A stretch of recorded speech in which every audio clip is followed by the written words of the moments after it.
અત્યારે આપ જાણો છો કે ચોમાસાની સિઝન પછી વડોદરામાં અમે પોટ હોલ્સ ફિલિંગનું કામ રીસર્ફેસિંગ કામ તો કન્ટિન્યુઅસ ચાલી જ રહ્યા છે. આ વખતે ચોમાસા દરમિયાન લગભગ જુલાઈ ટુ સપ્ટેમ્બરની ડ્રાય સ્પેલ નથી મળી, પણ વચ્ચે વચ્ચે જ્યારે પણ ડ્રાય સ્પેલ્સ મળતી હતી ત્યારે અમે પોટ હોલ્સ ફિલિંગની કામગીરી કરી હતી. જે અલગ અલગ સર્વે મેથડથી અમે સર્વે કર્યા છે, જેમાં આપણા ઓનલાઈન ફરિયાદ સિસ્ટમ છે, આપણા સોશિયલ મીડિયાથી જે આવતા હશે એમાં ટ્વિટર, ઇન્સ્ટાગ્રામ, ફેસબુક, વોટ્સએપમાંથી પણ લોકો ફરિયાદ કરતા હશે. સાથે સાથે આપણા ગ્રીવેન્સની ટોલ ફ્રી નંબર પણ છે, અને અમુક વખતે લોકલ ફિઝિકલ અને ઓનલાઈનમાંથી અને મેઇલમાંથી પણ ફરિયાદો કરતા હોય છે. આ સિવાય આ ફરિયાદોને ધ્યાને લેતા આપણે ટીમ દ્વારા પણ સર્વે કરવામાં આવ્યું છે. એટલે ચારો ઝોનલ એન્જિનિયર્સ દ્વારા પણ જે જગ્યામાં ખાડાઓ છે અને રીકાર્પેટિંગ કરવાની જરૂરિયાત છે એની પણ અમે માહિતી લીધી હતી. આ ધ્યાને લેતા લગભગ 5,000+ ઓડ પોટ હોલ્સની અત્યારે જે પુરાણનું કામગીરી છે એ હવે પૂરું કરી રહ્યા છે. સાથે સાથે રીકાર્પેટિંગનું કામ છે.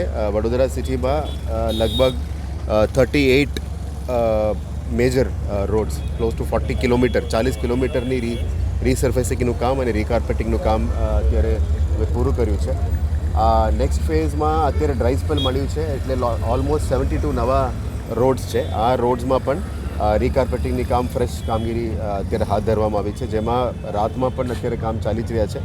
એટલે એ તો કાયમી રહેવાનું છે, પણ major focus pot holes free rods બનાવે એ બાબતનું પ્લાનિંગ હતી. એટલે જે જગ્યામાં પેચવર્ક્સ કરવાની પ્રાયોરિટીમાં છે એ પણ અમે કરીને જ આવી રહ્યા છે. સાથે સાથ જે રીતનું અમે કીધું કે જે પહેલાંથી DLP રોડ્સ 5 વર્ષનું ડિફેક્ટ લાયબિલિટી પીરિયડ હતી, આવનારા દિવસોમાં પ્રોજેક્ટ ડિપાર્ટમેન્ટ દ્વારા અમે સૂચના આપી છે કે જે ministry off road transport and highways Bharat સરકાર છે એમની પણ ગાઈડલાઇન્સ ચેન્જ થઈ રહ્યા છે. એટલે DLP 10 વર્ષ માટે કરી રહ્યા છે. એટલે અમે એ નિર્ણય લીધા છે હવેથી જે પણ ટેન્ડરિંગ થાય, એસ્ટિમેટ્સ બને, એમાં મોર્થ પ્રમાણે પણ અમે 10 વર્ષની DLP ઉપર જાય, જેથી કરીને 10 વર્ષ સુધી રોડ તૂટે નહીં એવા પ્રકારનો કામગીરી કરવું પડે. કારણ કે થોડો એક્સપેન્સ પણ વધશે, પણ પબ્લિક એ જ ઈચ્છતા હોય છે ખાડા વગરનો રોડ જોઈએ, એટલે પબ્લિકનું પૂરતા સેટિસ્ફેક્શનમાં રોડ્સ બનવું જોઈએ. એટલે આજે આઉટગ્રોથ એરિયા છે મોસ્ટલી વેસ્ટર્ન વડોદરા, જેમાં તરસાલી, ભાયલી, તમારા ભીલ, બધા ઓજી વિસ્તારમાં ડ્રેનેજ લાઇન અને પાણી લાઇનના સાથે સાથે રોડની પણ કામગીરી હાથ ધરવા માટે કીધું છે. એટલે આવનારા દિવસોમાં અમે પેકેજ વાઇઝ એક વોર્ડમાં મેઇન રોડ અને સાઇડ રોડ બંને એકસાથે પ્લાનિંગ કર્યા છે. પહેલાં શું થતું હતું કે મેઇન રોડ કોઈ પાર્ટી કરીને જાય, પછી નાના રોડ બીજું કોઈ કરે, એટલે મિસમેચિંગ થાય, પછી બીજા પાર્ટીનો રોડ તોડવા માટે કોઈ ડ્રેનેજ લાઇનવાળા આવી જાય, પાણીવાળા આવી જાય. એટલે કોમ્પ્રિહેન્સિવ GIS પ્લાનિંગથી જ કરવું પડે. આ દિશામાં આવનારા દિવસોમાં અમે પ્રોજેક્ટ રોડ્સ લેવાનું નક્કી કર્યું છે, જેથી કરીને પહેલાંથી એક્સપેન્ડિચરથી કરતાં કદાચ 3 ગણો મોટો આવનારા બજેટમાં રોડ્સ ઉપર વડોદરામાં ફોકસ કરીશું. કારણ કે વડોદરાનું મેઇન 3 ઇશ્યુઝ કહેવાય એ રોડ સાથે સાથે ડ્રેનેજ લાઇન્સ નવીનીકરણ અને સાથે સાથે વોટર સપ્લાયનું કામ છે. હવેથી અમે પાણી સપ્લાયનું ઇશ્યુઝ જોવા માટે જ ફિલ્ડમાં જઈ રહ્યા છે. પણ અત્યારે પ્રાયોરિટી ગઈકાલે જે રાજ્ય સરકારનું પણ રિવ્યૂ મિટિંગમાં એ જ સૂચના હતી કે ખાડાઓ ફ્રી થઈ જવું જોઈએ, રીકાર્પેટિંગનું કામ જે પણ છે એ વહેલા તકે પૂરું થવું જોઈએ, અને નવા પ્રોજેક્ટ્સ જે ખાતમુહૂર્ત કરીને આવનારા 1 વર્ષ સુધી જે કામ ચાલવાનું છે એના ઉપર ફોકસ કરવાનું કીધું છે. એ કાયમી ચાલતું હતું અને એના ભાગરૂપે પણ આજે જે કામ ચાલે છે એ રિવ્યૂ માટે અત્યારે આવ્યા છે. હાલ વડોદરામાં લગભગ આપણે પોતાના પ્લાન્ટ સિવાય પણ પ્રાઇવેટ પ્લાન્ટ્સને પણ અમે ઓપરેટ કરીએ છીએ. એટલે ડિપાર્ટમેન્ટલ વર્ક સિવાય પ્રાઇવેટ કોન્ટ્રાક્ટર્સની પ્લાન્ટ્સ પણ અમે એક્ટિવેટ કરી દીધા છે. લગભગ 7 પ્લાન્ટ અત્યારે કાર્યરત છે. ક્લોઝ ટુ 2,400 to 2,600ની મેટ્રિક ટનની માલ રોજ ઉતારીને પેચવર્ક્સ અને રીકાર્પેટિંગની કામમાં શરૂ કરી છે.